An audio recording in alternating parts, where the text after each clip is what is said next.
Hello friends, welcome back to multi dimensional approach. आज हम discuss करेंगे Indus valley civilisation. So basically our Indian history begins with the unbelievable heritage of Indus valley civilisation and we all are familiar with it.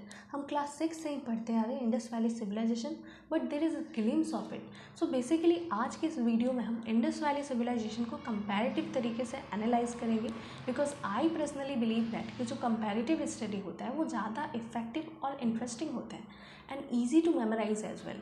So basically इस video में हम Indus valley civilisation को compare करेंगे Aryans culture से, so that कि हमें differences पता चले and further we will discuss each and every important points of it. Alright, तो एक तरफ है हमारा इंडस वैली सिविलाइजेशन और दूसरी तरफ है वैदिक और आर्यंस कल्चर। तो अगर आप इसके नेम पे नोटिस करें इंडस वैली सिविलाइजेशन, तो क्या हम इंडस वैली सिविलाइजेशन को कल्चर कह सकते हैं? Is it right to say that Indus valley civilisation is also a culture? No, it's not a culture, because civilisation क्या होता है? It's a physical advancement of mankind. मानव की भौतिक विकास यात्रा को हम सिविलाइजेशन कहते हैं and physical advancement is something which can be identify by sense, जिसे हम सेंसेस के थ्रू आइडेंटिफाई कर पाएँ। अगर आप एग्जाम्पल समझें in the context of Indus valley civilisation, so ornaments, ivory items, infrastructure such as roads, shelters, granary, these are examples of it, whereas culture is the experiences of mankind during the physical advancement. physical advancement के दौरान जो experiences होती हैं that is called culture, and culture has its own proper language, religion and societal norms. Culture का अपना खुद का एक स्पेसिफिक लैंग्वेज होता है, स्पेसिफिक रिलीजन होता है एंड सोसाइटल नॉर्म्स मीन्स सामाजिक मर्यादाएं होती हैं, but these things are not mention anywhere in the Indus valley civilisation. So that's why Indus Valley civilization is not a culture, because there is lack of definite components of culture. अगर components of culture अगर आप समझें तो religion, clothings, food habits, social stratification, these are examples of it. alright, so that's why हम Indus valley civilisation को culture नहीं कह सकते. दूसरी तरफ है वैदिक और Aryans culture. So why this period is called Vedic is because our main sources of information about this periods come from the 4 Vedas. They are the Rigveda, Samaveda, Yajurveda and Atharvaveda. The 4 Vedas give a lot of information about the Aryans and their religion, society and cultures. So जितने भी information हैं about Aryans वो हमें वेदास से मिलते हैं. Alright, सो अगर हम इंडस वैली सिविलाइजेशन का टाइम पीरियड देखें तो ये 3300 BC से 1300 BC तक था, वेयर एज आर्यंस कल्चर का अगर हम टाइम पीरियड देखें तो that was 1500 BC to 600 BC. Alright, next है in Indus valley civilisation there was absence of monarchy. Here priest and the mercantile class play the role of governance. जो पुजारी थे और जो मर्सेंटाइल क्लास थे, those who are belongs to trade, वो governance का role play कर रहे थे. whereas in Aryans culture there was presence of monarchy. Small kingdoms और द ट्राइबल किंग्स मीन्स जो किंग्स होते थे वो ट्राइबल कम्युनिटी से बिलोंग करते थे. नेक्स्ट है IVC is based on archaeological finding. जो इंडस वैली सिविलाइजेशन है वो आर्कियोलॉजिकल फाइंडिंग पे बेस्ड है. So basically there are 2 types of historian. First is archaeologist and second one is Indologist. जो इंडोलॉजिस्ट होते हैं वो लिटरली एविडेंसेस पे स्टडी करते हैं, वेयर एज जो आर्कियोलॉजिस्ट होते हैं वो रिमेन्स पे वर्क करते हैं. बेसिकली जो आर्कियोलॉजिस्ट फाइंडिंग की जाती है वो स्टोन्स पे की जाती है, मेटल्स पे की जाती है, एनिमल बोन्स पे की जाती है, इंस्क्रिप्शंस मीन्स शिलालेख पे की जाती है, आर्किटेक्चर्स पे की जाती है, वीपन्स पे की जाती है. सो इन सारी चीज़ों पे साइंटिफिक एजप्शंस की जाती है. सो दैट्स वाई जो Indus valley civilisation is full of assumptions, whereas in Aryans culture literally evidences are available in the form of Vedas. Aryans culture के बारे में लिटरली एविडेंसेस अवेलेबल है वेदास के फॉर्म में, like Rigveda. It is the oldest written text of European society. Next है here the society was divided into category that was rich and poor, lived in citadels and lower house. So basically Indus valley civilisation में class stratification देखी गई, means division of society on the basis of class that is rich और poor. जो society थी वो class के basis पे divide थी, दैट इज रिच और पुअर, जिसके according poors people they were lived in lower house, whereas rich prefers citadels. On the other hand, अगर हम आर्यंस कल्चर की बात करें, they saw an extra division of society apart from rich and poor. So rich and poor के अलावा इन्होंने एक extra division of society को दिखाया, that was ब्राह्मण, क्षत्रिय, वैश्य, शूद्र. हेयर वर्ना सिस्टम सीन्स. सो आर्यंस कल्चर में वर्ना सिस्टम प्रिवेल कर रहा था, means division of society on the basis of occupation.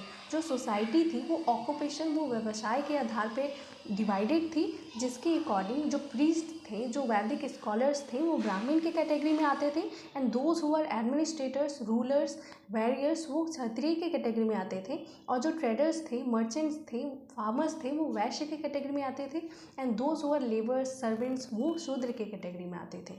So basically वर्ण व्यवस्था में लोगों व्यवसाय के आधार पर लोगों का वर्ण निर्धारण किया जाता था।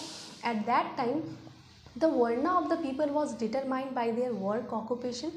सो बेसिकली जो वर्ना सिस्टम है is little bit progressive as compare to caste system, और कास्टिज्म जो वर्ण व्यवस्था है वो थोड़ा बहुत प्रोग्रेसिव है एज़ कम्पेयर टू जाति व्यवस्था, because in varna system there is chances of upgradation and degradation. Means if you are born as a Brahmin and if you are not performing the work of Brahmin, then you will be degraded. And if you are born in a Shudra family and if you are functioning as a Brahmin, means you are acquiring knowledge, then you will be upgraded. Means वर्ण व्यवस्था में ब्राह्मण का बेटा शूद्र हो सकता है, but in casteism if you are born as a Brahmin, then you will be of course die as a Brahmin, and if you are born as a Shudra, you will be die as a Shudra. There is no chances of upgradation and degradation, so that's why जो varna system है is little bit progressive. Next है physique of IBC people. सो अब हम compare करेंगे physical appearance of IBC people with Aryans. So basically जो Indus valley civilisation के लोग थे वो द्रविडियन कम्युनिटी से बिलोंग करते थे। उनका अपीयरेंस कैसा था? Lesser heights, dark complexion, wide nose, black eyes and black hair. On the other hand अगर हम आर्यंस की बात करें, so Aryans claims themself that they are noble, वो खुद को श्रेष्ठ मानते थे। उनका अपीयरेंस कैसा था? Taller height, fair complexion, blue eyes, sharp nose and golden hair. Alright, next है no roles of ministers in the administration.